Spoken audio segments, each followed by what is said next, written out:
Hi, Chrissy. Hey, Dean. Okay, so help me out with this, okay? Here's our hypothetical. You're really good, we're gonna say, at like finding and closing deals, and therefore, as a fractional CMO, you've signed a 1 year long engagement, which is relatively long for a lot of fractional CMOs. A 1 year engagement with a brand new client. Today is day one of that new engagement. Okay, clients new to you, projects are new to you, everything's new. Um, Tell me a little bit about who you are, and then tell me a little bit the kind of problems or accomplishments you try to knock out just in the first 90 days of that new engagement. Yes, so I'm Chrissy.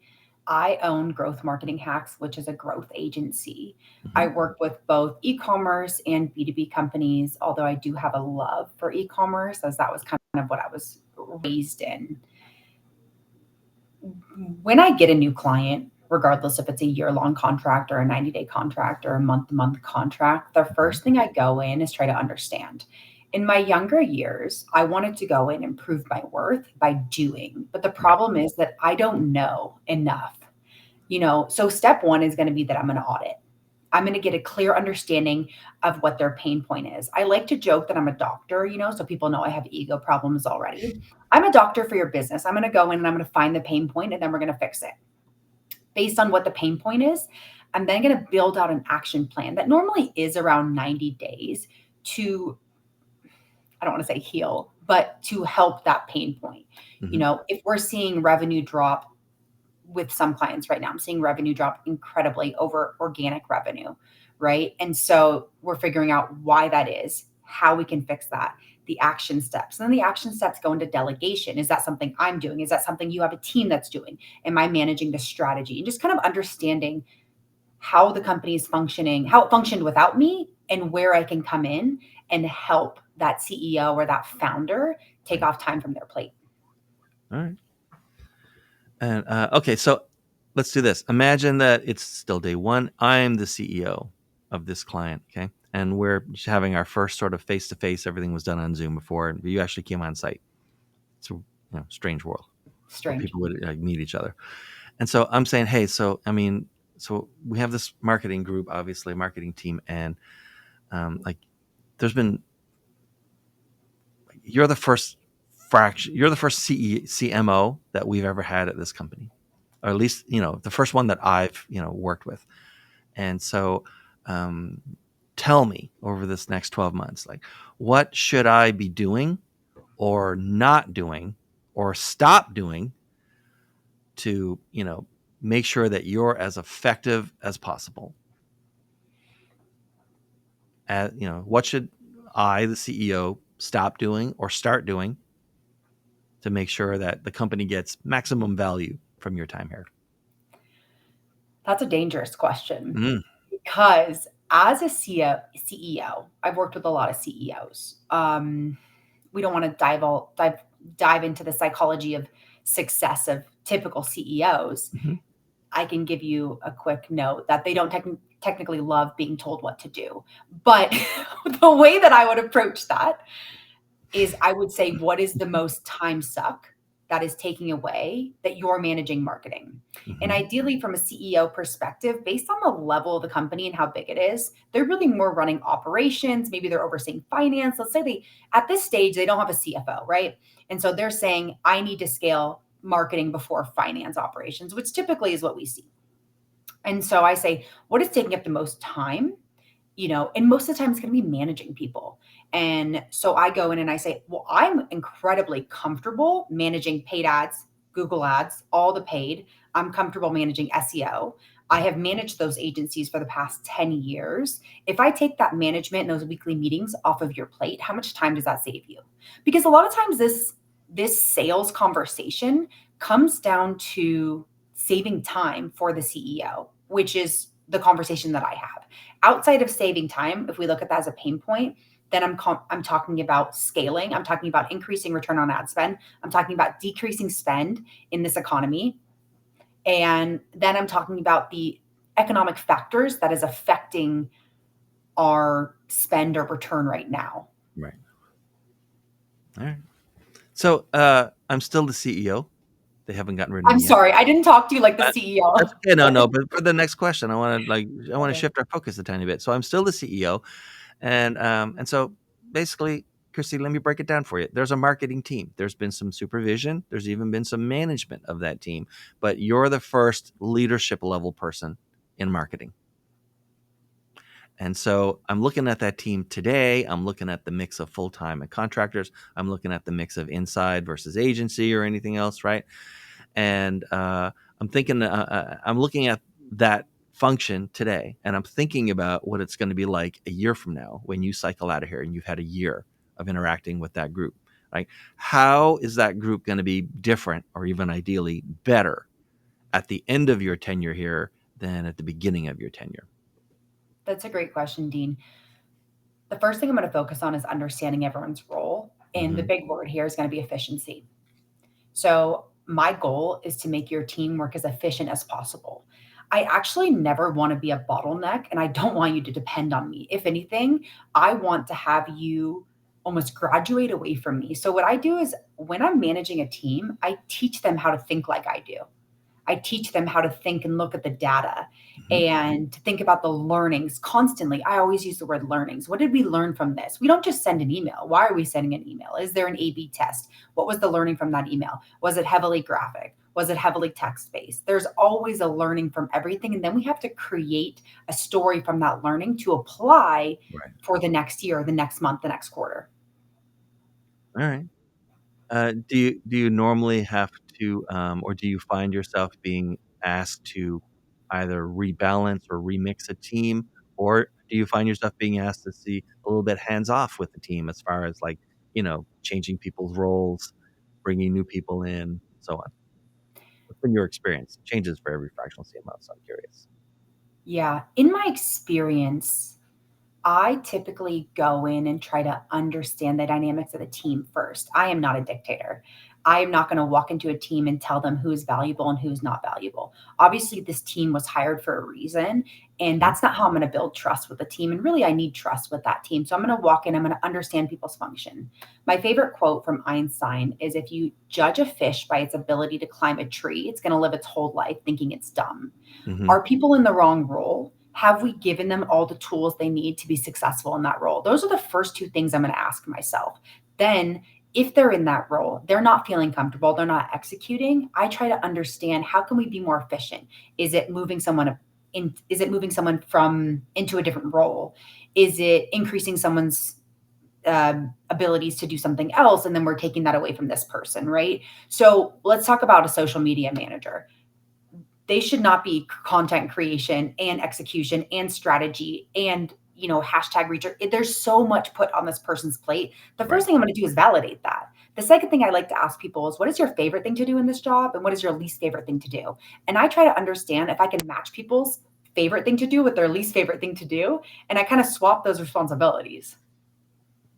Okay. I have three fill in the blank questions for you now. Let's These do are it. typically the easiest ones for me to ask and the most expansive or difficult ones for the guests to ask, which is why I like them so much. And so the first one is many clients just don't understand.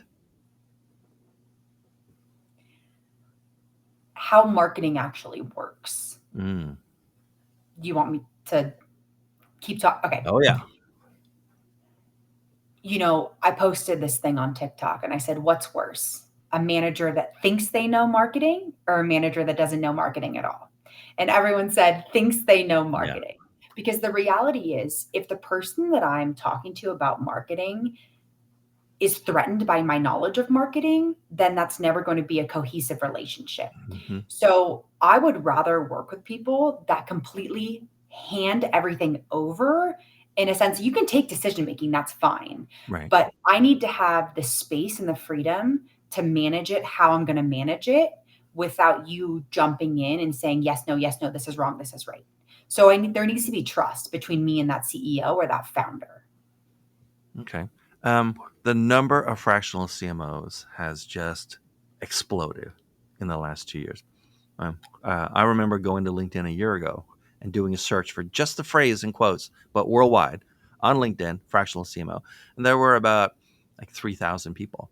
Mhm. and I was first degree connected to about 25% of them. Wow. I went in a few weeks ago. It's now approaching like 7,000 people, and I'm still connected to about 23%.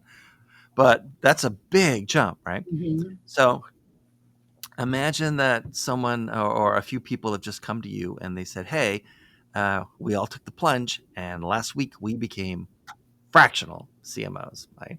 So finish this question for me.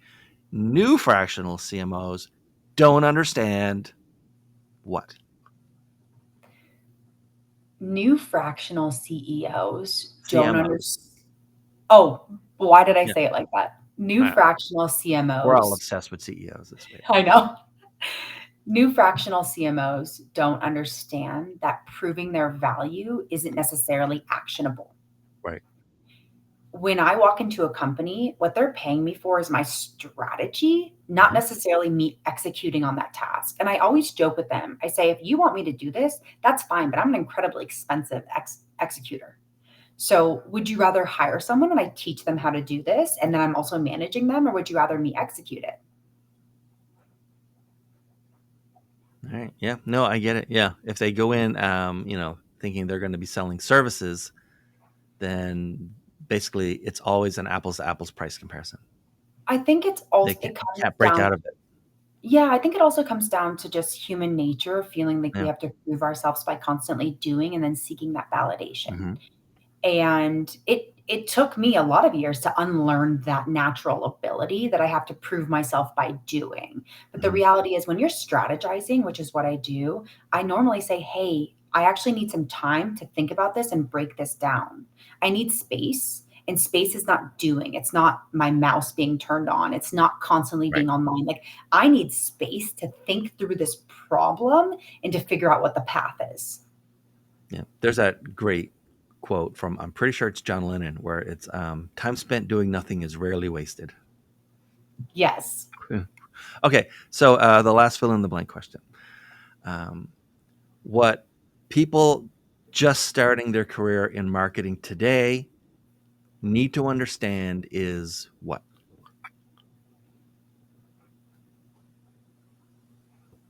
What's your Hmm. advice for people who just got out of college, let's say, and they've just got their first ever job as a junior marketer, right? And you're sort of looking ahead the decades for Yeah. what they're going to be involved in the next 20, 30 years in marketing.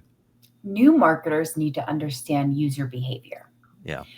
I use that word all the time because when I talk to dev teams, dev and marketing, obviously they love to hate each other, right? Because dev is getting the problem, Mhm. is solving the problem, and marketing is human behavior is not that I'm going to go out of my way to click on that, right? Mhm. Thinking about the way that we read, thinking about the way that we navigate on a web page. That is all things that I'm constantly thinking about. So again, going when I'm thinking about like learnings in general, what is the purpose of this? What is the purpose of the social post? What is my goal CTA from this? Mhm. What is my goal user behavior from this? And I think about that from every single action that I'm doing. If I send an email, when I'm posting on social media, if I have a Facebook ad, what is my goal user behavior? And then I go through the flow myself and I see how many friction points is it before checkout. And my goal is to minimize friction points. And that Right. all comes down from an understanding of user behavior, which I learned through my years in marketing, but also I have a master's degree in psychology that helped me kind of understand. Mhm. I think we all understand human behavior, but it helped me kind of understand it in more of a clinical approach. All right. Okay. So we've reached the end of our time, and it's time to wind down. But I do want to let make sure everyone understands. Like these days, who should be contacting you, and what's the best way to get into a conversation with Chrissy about Yeah, what? Like, my ideal client yeah. has already proven market demand. I don't necessarily love working with brand new businesses. It's incredibly hard. They Hmm. didn't test the market most of the time, and proving market demand is really challenging. So, my the clients that I typically reach out to me are between $2 to $5 million. They have a CEO that's been doing everything, Right. and they might have some contractors or in-house staff, but they don't have the time to manage the marketing in a term of scalability. So I step in and give them an action plan and or manage the scaling of the business from a marketing perspective. So in the four sort of stages, and I may have made this up or I may have read it somewhere, but in talking to hundreds and hundreds of fractional CMOs every year, since they're the biggest source of my client base, some like to work on, as far as marketing maturity in an organization goes, some like to work with clients that are just learning to crawl. Some like to work, it sounds like you, the ones that are learning to walk. Some are like to work with the ones that are learning to run. And some don't even want to talk to a company unless they're ready to build a rocket with all the complexity and money that would involve. So my stage would be the crawling to walking and the Yeah. walking to running. So I've Yeah. worked right now. One of my clients is a $40 to $50 million. I was the VP of marketing for a company that was $200 million. But what I've found with those bigger companies is that it's a little bit trickier. The scalability is in much smaller metrics, right? Yeah. I am growing as 0.01% more. No. And look, that's fun. But what's really fun is growing 100% year over year, Yeah. right? And that's what I'm seeing in the crawling to walking stage. No, that makes total sense to me. All right. And then how should people connect with you? Yeah, so my email is right here, info@growthmarketinghacks.com. My agency is Growth Marketing Hacks. And I would love to talk to anyone. I do free strategy calls. So let's definitely do that. All right. Info@growthmarketinghacks.com.